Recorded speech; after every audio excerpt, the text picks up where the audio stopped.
નમસ્કાર દર્શક મિત્રો, ફોકલ પોઈન્ટ બાય અજય ઉમટમાં ફરી એકવાર આપ સૌનું સ્વાગત છે. અને આજે આપણે ચર્ચા કરીશું 4 રાજ્યોની વિધાનસભા ચૂંટણી અને કેન્દ્ર શાસિત પ્રદેશ પુડુચેરી આ તમામ રાજ્યોની ચૂંટણી સંપન્ન થઈ ગઈ છે. સૌથી છેલ્લે આજે બીજા ચરણમાં પશ્ચિમ બંગાળની ચૂંટણી સંપન્ન થઈ અને ચૂંટણી પંચની ગાઈડલાઈન બાદ આજે ચૂંટણી પતી ગઈ. ત્યારબાદ જે એક્ઝિટ પોલ્સ આવ્યા એ એક્ઝિટ પોલ્સના નતીજા જે છે એ ફાઇનલ નતીજા નથી.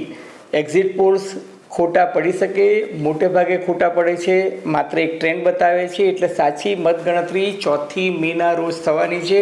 પરંતુ એક્ઝિટ પોલ્સમાં જે ટ્રેન્ડ બતાવી રહ્યો છે એ ટ્રેન્ડ સૂચવી રહ્યું છે કે આસામમાં clear cut Bharatiya Janata party એટલે કે હિમંતા બિસ્વાની સરકાર જે છે નવેસરથી ફરી એકવાર આવશે. એટલે એ હેટ્રિક થશે એ નક્કી છે. પુડુચેરીમાં ભારતીય જનતા પાર્ટીની સરકાર જીતી રહી છે. કેરળમાં કોંગ્રેસના નેતૃત્વવાળી યુનાઇટેડ ડેમોક્રેટિક ફ્રન્ટની પાર્ટી જીતી રહી છે અને ડાબેરીઓ હારી રહ્યા છે. તો તમિલનાડુમાં ફરી એકવાર ડીએમકેની સ્ટાલિન સરકાર આવી રહી છે એ દેખાઈ રહ્યું છે. પરંતુ જે સૌથી વધુ રસપ્રદ, રોમાંચક અથવા તો રસાકસી ભરીવાળી ચૂંટણી કહેવાય કે જ્યાં ભારતીય જનતા પાર્ટીએ અને મમતા બેનર્જીએ પોતાનું એડીથી માંડીને ચોટી સુધીનું જોર લગાવી દીધું. એ ચૂંટણીમાં અત્યારે 12 વાગે જ્યારે હું આ વિડીયો બનાવી રહ્યો છું, રાહ જોઈને છેલ્લે કંટાળીને થાકીને, ત્યારે 2 સૌથી વધુ પ્રતિષ્ઠિત ગણાતા જે ઓપિનિયન પોલ અને એક્ઝિટ પોલ્સ માટે જાણીતી સંસ્થાઓ છે એમણે પોતાનો ડેટા જાહેર કર્યો નથી. શક્ય છે કે એ ગુરુવારે કે શુક્રવારે કરે. પરંતુ જે બાકીના સર્વે આવી રહ્યા છે પશ્ચિમ બંગાળમાં, એમાં 2 સર્વે બતાવી રહ્યું છે કે મમતા બેનર્જી જીતી રહ્યું છે. 3 સર્વે બતાવી રહ્યા છે કે ભારતીય જનતા પાર્ટીની એન્ટ્રી પશ્ચિમ બંગાળમાં વિધિવત રીતે થશે અને ભારતીય જનતા પાર્ટી ત્યાં સરકાર બનાવી શકશે. તો પોલ્સ ઓફ પોલ્સ એટલે કે આ 5 ઓપિનિયન પોલ કે એક્ઝિટ પોલ જે છે એનો સરેરાશ એવું કહે છે કે પશ્ચિમ બંગાળમાં ત્રિશંકુ સરકાર પણ આવી શકે છે. એટલે અત્યાર સુધીના જે એક્ઝિટ પોલ્સ આવ્યા એના પરથી કોઈ નિશ્ચિત તારણ બંધાતું નથી. પરંતુ સ્થાનિક લોકોની વાત કરીએ તો તૃણમૂલ કોંગ્રેસ આ એક્ઝિટ પોલને સદંતર ખોટા ગણાવીને કહે છે કે અમારી જ સરકાર બનાવવાની છે. તો ભારતીય જનતા પાર્ટી કહે છે કે મમતા બેનર્જીની વિદાય 4 મે નક્કી છે. ટૂંકમાં આ તમામ મુદ્દાની ચર્ચા આજે આપણે કરીશું ફોકલ પોઈન્ટ બાય અજય ઉમટમાં. અને એ પહેલાં મારી આપ સૌને નમ્ર વિનંતી છે કે જો તમને ફોકલ પોઈન્ટ બાય અજય ઉમટનો આ એપિસોડ ગમે તો મહેરબાની કરીને લાઇક કરજો, શેર કરજો, સબસ્ક્રાઈબ કરજો અને હા, પેલું બેલ આઇકોનનું બટન દબાવવાનું ભૂલતા નહીં. તો ધન્યવાદ. તો મિત્રો, આસામ, કેરળ અને પુડુચેરી આ 3 ચૂંટણી જે છે એ એક જ દિવસે 9મી એપ્રિલે પતી ગઈ હતી. ત્યારબાદ તામિલનાડુની ચૂંટણી 23મી એપ્રિલે એક જ દિવસમાં પતી ગઈ હતી. પરંતુ પશ્ચિમ બંગાળ જે છે એની ચૂંટણી 23 અને 29 એટલે કે 2 ચરણમાં થઈ અને આ મતગણતરી જે છે 4 મે થવાની છે. હવે સૌથી વધુ જેને કહી શકાય કે રસાકસી ભરીવાળી ચૂંટણી હતી એ પશ્ચિમ બંગાળની હતી અને છે જ્યાં હજુ પણ સ્પષ્ટ રુઝાન આવી રહ્યા નથી અને ત્યાં બંને પક્ષો વિજયના દાવા કરી રહ્યા છે. વડાપ્રધાન નરેન્દ્ર મોદીએ તો છેલ્લી ચૂંટણી સભા સંબોધી ત્યારે એમણે કહ્યું હતું કે હવે હું પશ્ચિમ બંગાળમાં ભારતીય જનતા પાર્ટીની સરકાર રચાશે એની શપથવિધિમાં આવવાનો છું. ટૂંકમાં વડાપ્રધાન નરેન્દ્ર મોદીએ વિજયનો વિશ્વાસ વ્યક્ત કર્યો હતો અને અમિતભાઈ શાહે પણ કહ્યું હતું કે દીદી જે છે એ 4 તારીખે જઈ રહી છે. ટૂંકમાં ભારતીય જનતા પાર્ટી વિજય માટે આશ્વસ્ત છે. તો સામે પક્ષે તૃણમૂલ કોંગ્રેસ પણ દાવો કરી રહી છે કે અમારી સરકાર આવવાની છે અને મમતા દીદી આ વખતે ચોક્કો મારવાની છે. હવે આજે 29મી તારીખે જ્યારે ચૂંટણીમાં છેલ્લા 3 કલાકનો સમય બાકી હતો ત્યારે પશ્ચિમ બંગાળમાં અભૂતપૂર્વ દ્રશ્યો તમને ચૂંટણી મતદાન કેન્દ્રોની બહાર જોવા મળ્યા, જ્યાં ભયંકર મારામારી કહી શકાય, સંઘર્ષના દ્રશ્યો જોવા મળ્યા, ઘર્ષણના જોવા મળ્યા. કેન્દ્રીય સુરક્ષા દળ સાથે તૃણમૂલ કોંગ્રેસના કાર્યકર્તાઓ લડતા હતા, ઝઘડતા હતા. ભાજપ અને તૃણમૂલ કોંગ્રેસ વચ્ચે પણ ઘણી બધી જગ્યાએ સંઘર્ષના દ્રશ્યો, મારામારીના દ્રશ્યો જોવા મળ્યા. પોલીસે લાઠીચાર્જ કર્યો, ટીયર ગેસ છોડ્યો અને એથી પણ આગળ તમે જુઓ તો જે ઇસ્યુઝ હતા, જે ઇસ્યુઝ પર આ ચૂંટણી લડાઈ, મમતા બેનર્જીએ સતત કેન્દ્ર સરકાર સામે ઈડી અને સીબીઆઈનો દુરુપયોગ કરવાના આક્ષેપો કર્યા.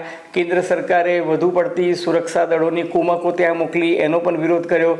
સ્પેશિયલ ઇન્ટેન્સિવ રિવિઝન જે ચૂંટણી પંચે કર્યું એનો પણ વિરોધ કર્યો. તો સામા પક્ષે મોદી સરકાર અમિતભાઈ, વડાપ્રધાન નરેન્દ્ર મોદી, એ બધાના જે ટોપ નેતાઓ જેપી નડ્ડાથી માંડીને યોગી આદિત્યનાથ, એ બધાએ કહ્યું કે મમતા બેનર્જીની સરકાર ભયંકર ભ્રષ્ટ છે, ભ્રષ્ટાચાર છે, ભાઈ ભતીજાવાદ ચાલે છે અને આ ભ્રષ્ટ સરકાર જે છે એને હટાવવાનો સમય પાકી ગયો છે. પરંતુ મમતા બેનર્જીએ પશ્ચિમ બંગાળની લડાઈ જે છે એ બંગાળની અસ્મિતા સાથે જોડી, બંગાળની અસ્મિતા ઉપરાંત બંગાળની ઓળખ મમતા બેનર્જી છે એવી છાપ પ્રસ્થાપિત કરવાની કોશિશ કરી. અલબત્ત તમે પશ્ચિમ બંગાળનો ઇતિહાસ જુઓ તો ત્યાં ડાબેરીઓએ લગભગ 34 વર્ષ સુધી ત્યાં શાસન કર્યું છે અને છેલ્લા 15 વર્ષથી ત્યાં મમતા બેનર્જીનું શાસન છે. એટલે ભાજપને એવું લાગે છે કે આ વખતે એન્ટી ઇન્કમ્બન્સી દેખાઈ રહી છે, કારણ કે કોંગ્રેસ પાર્ટી જે છે એ મેદાનમાં નથી અને છતાં છે. એનો અર્થ એ કે આ વખતે એવું થયું છે કે કોંગ્રેસ પાર્ટી એ મહેનત કરી છે. અલબત્ત કોંગ્રેસ પાર્ટીની મતોની ટકાવારી બહુ નહીં હોય, પરંતુ Congress party anti incumbency vote જે છે એ કદાચ પોતાની તરફ લઈ જશે. એ જ રીતે સીપીઆઈ સીપીએમના મતો ગઈ વખતે ભારતીય જનતા પાર્ટીની તરફેણમાં ગયા હતા, પરંતુ આ વખતે સીપીઆઈ સીપીએમ પણ પૂરી તાકાતથી ત્યાં ચૂંટણી લડી રહ્યા છે, કારણ કે એમના માટે પણ આ અસ્તિત્વની લડાઈ છે. જો સીપીઆઈ સીપીએમ અને કોંગ્રેસ પાર્ટીના મતોની ટકાવારી વધે તો એનાથી ભાજપને નુકસાન થઈ શકે એવું એક્ઝિટ પોલમાં તારણ આવી રહ્યું છે. અને બીજું તારણ એ છે કે મહિલા મતદાન ભારતીય જનતા પાર્ટી કરતાં તૃણમૂલ કોંગ્રેસની તરફેણમાં વધુ થયું છે. ટૂંકમાં આ બધી જો અને તોની વાતો છે, પરંતુ સર્વેની વાત કરું તો પીપલ્સ પલ્સનો સર્વે કહે છે કે તૃણમૂલ કોંગ્રેસને 177થી 187 બેઠકો મળી શકે છે, જ્યારે ભારતીય જનતા પાર્ટીને 95થી 110 અને કોંગ્રેસને 1થી 3. મેટ્રિઝનો સર્વે એવું કહે છે કે ભાજપને 146થી 161 બેઠકો મળી શકે છે અને તૃણમૂલ કોંગ્રેસને 125થી 140 જેટલી. પી માર્કનો સર્વે ભારતીય જનતા પાર્ટીને 150થી 175 અને તૃણમૂલ કોંગ્રેસને 118થી 138 જેટલી બેઠકો આપી રહ્યો છે. અને પોલ્સ ઓફ પોલ્સ એટલે કે બધાનો જે સરવાળો જે છે એ બીજેપી અને તૃણમૂલ કોંગ્રેસ બંનેને લગભગ 145થી 148 વચ્ચે આપી રહ્યો છે. જો પોલ્સ ઓફ પોલ્સ એટલે કે સરેરાશ પર જો આપણે જઈએ તો એવું ચોક્કસ કહી શકાય કે પશ્ચિમ બંગાળમાં ત્રિશંકુ સરકાર આવી શકે છે. અલબત્ત ત્યાં જે ઘટક પક્ષો જે છે, જે મેં તમને કહ્યું કે કોંગ્રેસ પાર્ટી પણ છે, સીપીઆઈ સીપીએમ છે. કોંગ્રેસ પાર્ટી અને સીપીઆઈ સીપીએમ જો ત્રિશંકુ સરકાર રચાય અથવા તો ત્રિશંકુ સ્થિતિનું નિર્માણ થાય તો એ ભાજપને ટેકો આપે એવી સંભાવના ઓછી છે. સામે પક્ષે હુમાયુ કબીર અને એઆઈએમઆઈએમની પાર્ટી છે એ કદાચ ભાજપને સપોર્ટ આપી પણ શકે, પરંતુ એ પછી થીંગડા સરકાર થઈ જશે. સ્પષ્ટ બહુમતી જે છે આ ઓપિનિયન પોલ કે એક્ઝિટ પોલમાં અગાઉ પણ દેખાતી નહોતી અને આજે પણ દેખાતી નથી. હવે આસામની વાત કરીએ તો આસામમાં બહુ સ્પષ્ટ રીતે જોવા મળે છે કે Bharatiya Janata party clear cut જીતી રહી છે અને હેમંતા બિસ્વા શર્મા આ વખતે હેટ્રિક મારશે, કારણ કે એક્સિસ માય ઇન્ડિયાનો ઓપિનિયન પોલ કહે છે કે ભારતીય જનતા પાર્ટીને 88થી 100 જેટલી બેઠકો મળશે 126માંથી. કોંગ્રેસને 24થી 36 વચ્ચે આવી રહી છે, એટલે ડિફરન્સ બહુ વધારે પડતો છે. પીપલ્સ પલ્સનો રિપોર્ટ કહે છે કે બીજેપીને 68થી 72, જ્યારે કોંગ્રેસને 22થી 26. ત્રીજો ઓપિનિયન મેટ્રિઝનો કહે છે કે બીજેપીને 85થી 95, જ્યારે કોંગ્રેસને 25થી 32. અને પોલ્સ ઓફ પોલ્સ કહે છે કે બીજેપીને 92 અને કોંગ્રેસ 30થી ઉપર જતી દેખાતી નથી. એટલે ક્લિયર કટ છે કે આસામમાં ભારતીય જનતા પાર્ટી જીતી રહી છે અને હેટ્રિક વાગી રહી છે હેમંતા બિસ્વા શર્માની, એમાં કોઈને શક નથી. એ જ રીતે તમે કેરળનો ઓપિનિયન પોલ જુઓ તો કેરળના ઓપિનિયન પોલમાં એક્સિસમાં ઇન્ડિયા કહે છે કે કોંગ્રેસના નેતૃત્વમાં જે યુનાઇટેડ ડેમોક્રેટિક ફ્રન્ટ જે છે એને 78થી 90, જ્યારે ડાબેરીઓની જે પી વિજયની સરકાર છે એની સામે એન્ટી ઇન્કમ્બન્સી હતી ને એને 49થી 62 બેઠકો મળશે. બીજો સર્વે પીપલ્સ ઇન્ડિયાનો કહે છે, પીપલ્સ પલ્સનો સર્વે કહે છે કે યુનાઇટેડ ડેમોક્રેટિક ફ્રન્ટ એટલે કે કોંગ્રેસના નેતૃત્વવાળી સરકારને 75થી 85, જ્યારે લેફ્ટિસ્ટ સરકારને 55થી 65. બીજેપી કદાચ ખાતું ખોલે તો 2 કે 3થી આગળ વધતી દેખાતી નથી આ સર્વે અને એક્ઝિટ પોલ અનુસાર. મેટ્રિઝનો સર્વે કહે છે કે કોંગ્રેસના નેતૃત્વવાળી યુડીએફને 70થી 75 અને ડાબેરીઓને 60 જેટલી બેઠકો મળશે. અને પોલ્સ ઓફ પોલ્સ એટલે કે સરેરાશ કાઢીએ તો 72 બેઠકો સાથે કોંગ્રેસ પાર્ટીના નેતૃત્વવાળીની સરકાર જે છે એ રચાઈ શકે છે, જ્યારે ડાબેરીઓને 63ની બેઠક સરેરાશ આવે છે.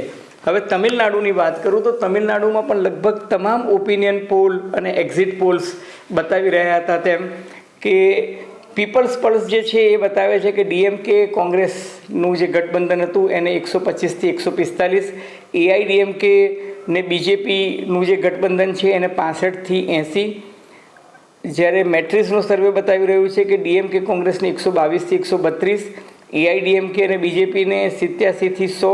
એટલે બંને સર્વેમાં તમે જુઓ તો ડિફરન્સ સ્પષ્ટ દેખાય છે કે સ્ટાલિનની સરકાર બનવાની સંભાવના પૂરી છે. ઇવન પોલ્સ ઓફ પોલ્સનો રિપોર્ટ પણ એવું કહે છે કે ડીએમકે કોંગ્રેસને 122 અને એઆઈડીએમકે બીજેપીને 95.